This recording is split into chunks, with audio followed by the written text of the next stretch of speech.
เคยสงสัยไหมครับว่าทำไมในช่วงที่ท้องฟ้าเมืองไทยกลายเป็นสีเทาหม่นเพราะฝุ่นควันหลายคนถึงเริ่มมีอาการแปลกๆเกิดขึ้นกับจมูกบางคนแค่รู้สึกคัดจมูกธรรมดาแต่บางคนตื่นมาตอนเช้ากลับต้องตกใจเพราะเห็นคราบเลือดติดอยู่ที่หมอนหรือพอก้มลงล้างหน้าเลือดกำเดาก็ไหลออกมาเป็นทางทั้งที่ไม่ได้ไปกระแทกอะไรมาเลยเหตุการณ์นี้ไม่ใช่เรื่องบังเอิญครับและมันไม่ใช่แค่เรื่องของอากาศร้อนหรืออาการร้อนในอย่างที่หลายคนเข้าใจแต่มันคือสัญญาณเตือนภัยจากสมรภูมิด่านหน้าของร่างกายที่กำลังถูกโจมตีอย่างหนักลองนึกภาพตามนะครับว่าร่างกายของเรามีระบบรักษาความปลอดภัยที่แน่นหนามากโดยเฉพาะทางเข้าหลักอย่างจมูก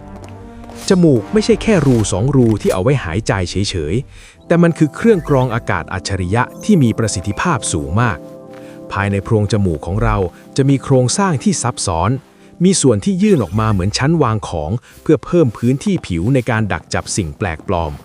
มีขนจมูกที่ทำหน้าที่เหมือนไม้กวาดชุดแรกและที่สำคัญที่สุดคือมีเยื่อบุผิวที่อ่อนนุ่มซึ่งถูกคลุมไว้ด้วยชั้นเมือกบางๆตลอดเวลาเจ้าเมือกพวกนี้แหละครับที่เป็นเหมือนกาวดักแมลงคอยดักจับฝุ่นละอองเกสรดอกไม้หรือเชื้อโรคไม่ให้หลุดเข้าไปถึงปอดแต่ในสภาวะปกติฝุ่นที่เราเจอส่วนใหญ่จะมีขนาดใหญ่พอที่ระบบกรองนี้จะจัดการได้สบายๆเราอาจจะแค่จามออกมาหรือสั่งน้ำมูกทิ้งไปทุกอย่างก็จบแต่เรื่องมันเริ่มเปลี่ยนไปเมื่อศัตรูตัวใหม่ที่ชื่อว่า PM 2.5 ก้าวเข้ามาในพื้นที่ครับ PM 2.5 ไม่ใช่ฝุ่นธรรมดาแต่มันคือฝุ่นละอองจิ๋วที่มีขนาดเล็กกว่าเส้นผมของเราถึง 20-30 เท่าถ้าจะเปรียบเทียบให้เห็นภาพลองนึกถึงตะแกรงมุ้งลวดที่กันยุงได้แต่กันฝุ่นผงละเอียดไม่ได้ PM 2.5 ก็เหมือนนินจาที่ตัวเล็กมากจนสามารถลอดผ่านขนจมูกเข้าไปได้แบบไร้ร่องรอยและเมื่อมันหลุดเข้าไปลึกถึงโพรงจมูกด้านในความวุ่นวายก็เริ่มเกิดขึ้นทันทีครับตรงบริเวณผนังกั้นช่องจมูกด้านหน้าจะมีจุดหนึ่งที่นักวิทยาศาสตร์เรียกว่าจุดรวมเส้นเลือดฝอยหรือภาษาทางการแพทย์คือ Kisselbach's plexus จุดนี้เปรียบเสมือนชุมสายโทรศัพท์ขนาดใหญ่ที่มีเส้นเลือดฝอยมาบรรจบกันถึง5สาย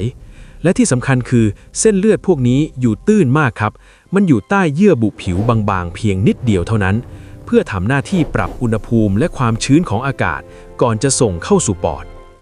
เมื่อฝุ่น PM 2.5 ที่มีลักษณะเป็นอนุภาคของแข็งขนาดเล็กและมีความคมในตัวมันเองพุ่งเข้าใส่เยื่อบุที่บอบบางนี้อย่างต่อเนื่องมันจะเริ่มทำตัวเหมือนกระดาษทรายเบอร์ละเอียดที่ค่อยๆขัดถูเยื่อบุผิวของเราทีละน้อยการสัมผัสซ้ำๆนำไปสู่ภาวะที่เรียกว่าการระคายเคืองเชิงกลซึ่งในระยะแรกเราอาจจะไม่รู้สึกเจ็บแต่ร่างกายจะเริ่มส่งสัญญาณเตือนผ่านอาการคันจมูกหรือความรู้สึกแห้งผากเหมือนมีผงทรายติดอยู่ในจมูกตลอดเวลา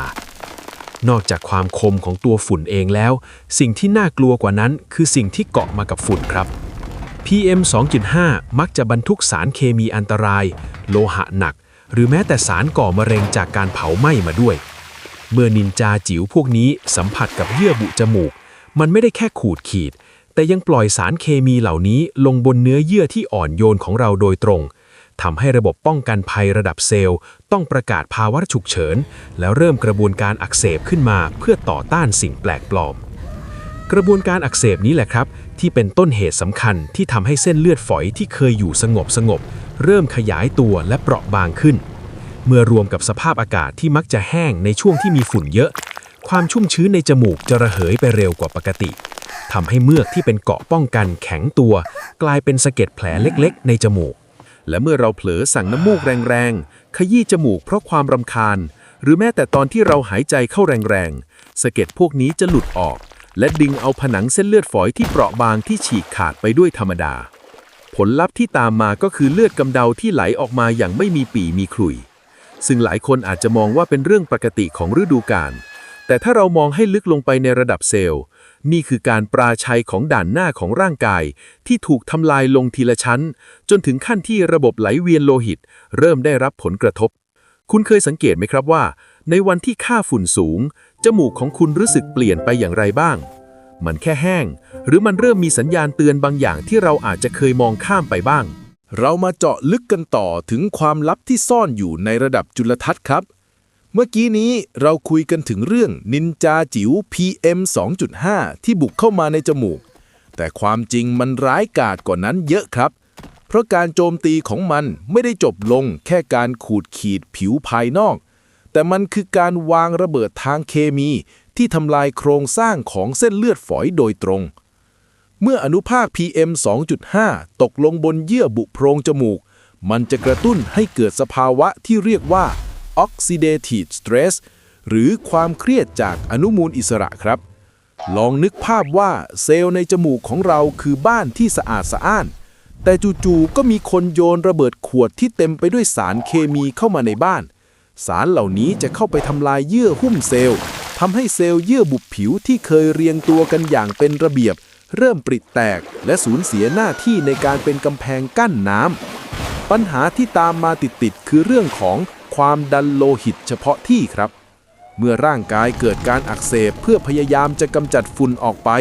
มันจะส่งสัญญาณเรียกเลือดให้มาเลี้ยงบริเวณนั้นมากขึ้นเพื่อให้เม็ดเลือดขาวมาจัดการกับศัตรูผลที่ตามมาคือเส้นเลือดฝอยเล็กๆในจมูกที่เคยผอนเพรียวจะเกิดการขยายตัวจนบวมเป่งเหมือนลูกโป่งที่ถูกเป่าจนตึงเปรี้ย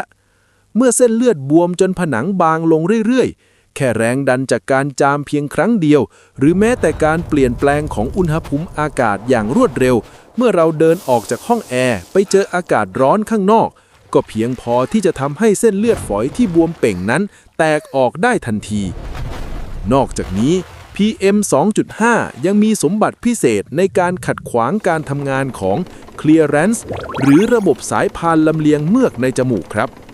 ปกติแล้วในจมูกเราจะมีขนกวัดแกว่งเล็กๆที่เรียกว่าซีเลียคอยพัดโบกเมือกที่มีฝุ่นให้ไหลลงคอเพื่อไปถูกทำลายในกระเพาะอาหารแต่เจ้าฝุ่นจิ๋วพวกนี้จะเข้าไปทำให้ระบบสายพานนี้เป็นอัมพาตเมื่อเมือกไม่เคลื่อนที่ฝุ่นและสารเคมีก็จะแช่อยู่บนเยื่อบุผิวนานขึ้นยิ่งแช่นานการทำลายล้างก็ยิ่งลึกซึ้ง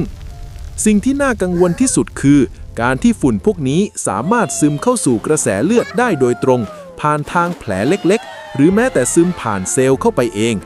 เมื่อมันเข้าไปได้มันจะส่งผลต่อความยืดหยุ่นของเส้นเลือดทั่วร่างกายไม่ใช่แค่ในจมูกแต่จมูกคือจุดที่แสดงอาการออกมาชัดที่สุดเพราะเป็นบริเวณที่เส้นเลือดมีความละเอียดอ่อนและถูกกระทบจากสภาพแวดล้อมภายนอกได้ง่ายที่สุดนั่นเองครับหลายคนอาจจะสงสัยว่าแล้วทำไมบางวันเลือดไหลเยอะบางวันไหลนิดเดียวหรือบางคนไหลบ่อยกว่าคนอื่นทั้งที่อยู่ในสภาพแวดล้อมเดียวกันคำตอบซ่อนอยู่ในความแตกต่างของระบบนิเวศภายในจมูกของแต่ละคนและปัจจัยกระตุ้นที่ส่งผลต่อความแข็งแรงของเส้นเลือดฝอยซึ่งเราจะมาคลี่คลายกันต่อครับคุณคิดว่าร่างกายของเราจะทนต่อการโจมตีแบบซ้ำๆนี้ได้นานแค่ไหนก่อนที่ความเสียหายชั่วคราวจะกลายเป็นปัญหาเรื้อรังที่แก้ได้ยากขึ้นครับถึงแม้ว่าฝุ่น PM 2.5 จะส่งผลกระทบต่อทุกคนแต่ร่างกายของแต่ละคนมีการตอบสนองที่ไม่เหมือนกันครับมีคนบางกลุ่มที่สมรภูมิด่านหน้าในจมูกของเขามีความเปราะบางเป็นพิเศษเหมือนกำแพงเมืองที่ไม่ได้ถูกสร้างมาเพื่อรับศึกหนักขนาดนี้กลุ่มแรกที่น่าเป็นห่วงที่สุดคือเด็กเล็กครับลองนึกภาพว่าเยื่อบุจมูกและเส้นเลือดฝอยของเด็กนั้นบางและละเอียดอ่อนกว่าผู้ใหญ่มากพื้นที่ในโพรงจมูกก็น้อยกว่าทำให้การสะสมของฝุ่นเกิดขึ้นได้หนาแน่นกว่าที่สำคัญคือเด็กมักจะหายใจถี่และเร็วกว่าผู้ใหญ่ซึ่งนั่นหมายความว่าเขากำลังสูดเอานินจาจิ๋ว PM 2.5 เข้าไปในปริมาณที่มากกว่าเมื่อเทียบกับน้ำหนักตัวนอกจากนี้เด็กๆมักจะมีความไวต่อการระคายเคืองสูงเมื่อคันจมูกเขาก็จะขยี้แรงๆซึ่งเป็นตัวจุดชนวนให้เส้นเลือดแตกได้ง่ายขึ้นเป็นทวีคูณครับกลุ่มต่อมาคือผู้ป่วยโรคภูมิแพ้อากาศหรือไซนัสอักเสบคนกลุ่มนี้เปรียบเสมือนมีเปลวไฟเล็กๆคุกรุ่นอยู่ในจมูกตลอดเวลาอยู่แล้ว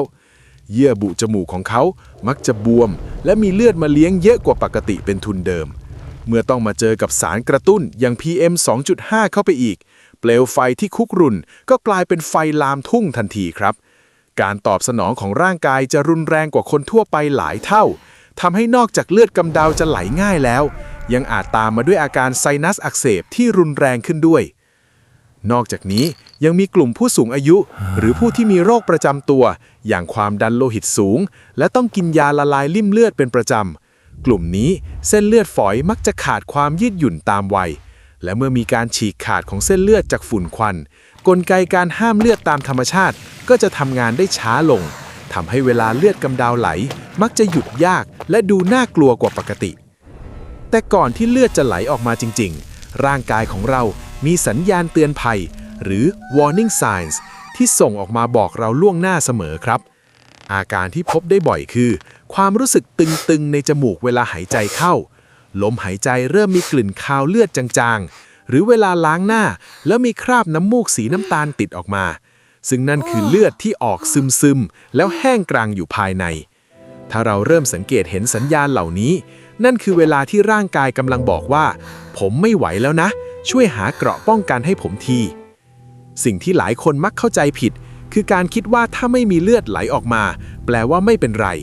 แต่ความจริงแล้วความเสียหายอาจกำลังเกิดขึ้นเงียบๆในรูปแบบของการอักเสบเรื้อรังซึ่งอาจส่งผลต่อการรับกลิ่นหรือเพิ่มความเสี่ยงต่อการติดเชื้อทางเดินหายใจในอนาคตได้ครับแล้วเราจะรู้ได้อย่างไรว่าเลือดกำเดาที่ไหลออกมานั้นเป็นแค่เรื่องชั่วคราวจากฝุ่นหรือเป็นสัญญาณของปัญหาที่ใหญ่กว่านั้นที่ต้องการดูแลจากแพทย์อย่างเร่งด่วนมาถึงขั้นตอนที่สำคัญที่สุดครับคือการซ่อมแซมและสร้างเกราะป้องกันให้กับสมรภูมิด้านหน้าของเรา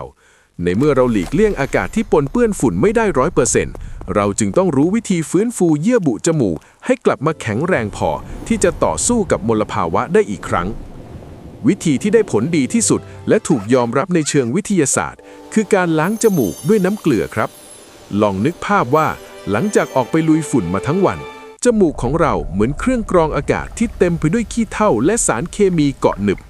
การล้างจมูกเปรียบเสมือนการฉีดน้ำไล่ฝุ่นละอองและสารอักเสบเหล่านั้นออกไปก่อนที่มันจะซึมลึกเข้าสู่เนื้อเยื่อน้ำเกลือที่สะอาดและมีความเข้มข้นพอเหมาะยังช่วยเพิ่มความชุ่มชื้นและลดอาการบวมของเยื่อบุผิวได้ดีมากแต่ต้องระวังนะครับการล้างจมูกต้องทำอย่างถูกวิธีและใช้อุปกรณ์ที่สะอาดเท่านั้นไม่เช่นนั้นอาจเป็นการนำเชื้อโรคเข้าไปแทนอีกเคล็ดลับที่หลายคนอาจมองข้ามคือการรักษาความชื้นในโพรงจมูกครับในช่วงที่ฝุ่นเยอะอากาศมักจะแห้งการใช้น้ำมันมะกอกบริสุทธิ์หรือขี้ผึ้งวัสลีนทาบางๆบริเวณปีกจมูกด้านในห้ามทาลึกเกินไป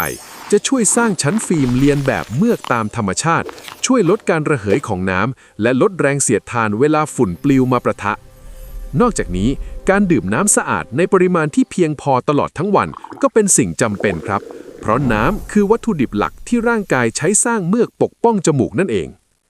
ในส่วนของสภาพแวดล้อมการใช้เครื่องฟอกอากาศที่มีแผ่นกรอง HEPA ในห้องนอนเป็นสิ่งที่คุ้มค่ามากครับเพราะอย่างน้อยในช่วงเวลา 6-8 ชั่วโมงที่เราร่างกายพักผ่อนจมูกของเราควรจะได้สูดอากาศที่สะอาดจริงๆเพื่อให้กระบวนการซ่อมแซมเซลล์ที่ถูกทำลายไปในช่วงกลางวันสามารถทำงานได้อย่างเต็มที่อย่างไรก็ตามแม้เราจะดูแลตัวเองดีแค่ไหนแต่ถ้าคุณพบสัญญาณอันตรายเหล่านี้เช่นเลือดกำเดาไหลบ่อยเกิน 2-3 ครั้งต่อสัปดาห์เลือดไหลต่อเนื่องเกิน 20 นาทีโดยไม่หยุดแม้จะกดนิ่งๆแล้วหรือมีอาการหน้ามืดใจสั่นร่วมด้วยนี่คือสัญญาณที่บอกว่าควรไปพบแพทย์หูคอจมูกทันทีครับเพราะอาจมีเส้นเลือดในจุดที่ลึกกว่านั้นแตกหรือมีภาวะแทรกซ้อนอื่นๆที่ต้องการการรักษาเฉพาะทาง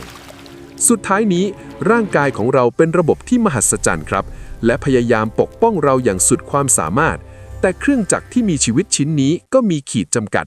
การที่เราเข้าใจว่าฝุ่นจิ๋วทำร้ายเราอย่างไรจะช่วยให้เราเปลี่ยนจากการตกใจกลัวมาเป็นการดูแลตัวเองด้วยความเข้าใจที่ถูกต้องเพื่อให้ด่านหน้าของเรายังคงทำหน้าที่กรองอากาศบริสุทธิ์ให้เราได้ไปอีกนานแสนนานครับถ้าคุณชอบการค่อยๆไขรหัสสิ่งที่เกิดขึ้นในร่างกายแบบเข้าใจง่ายและอยากรู้เท่าทันปัญหาสุขภาพใกล้ตัวแบบนี้ฝากกดติดตามช่องไขรหัสร่างมนุษย์ไว้ด้วยนะครับ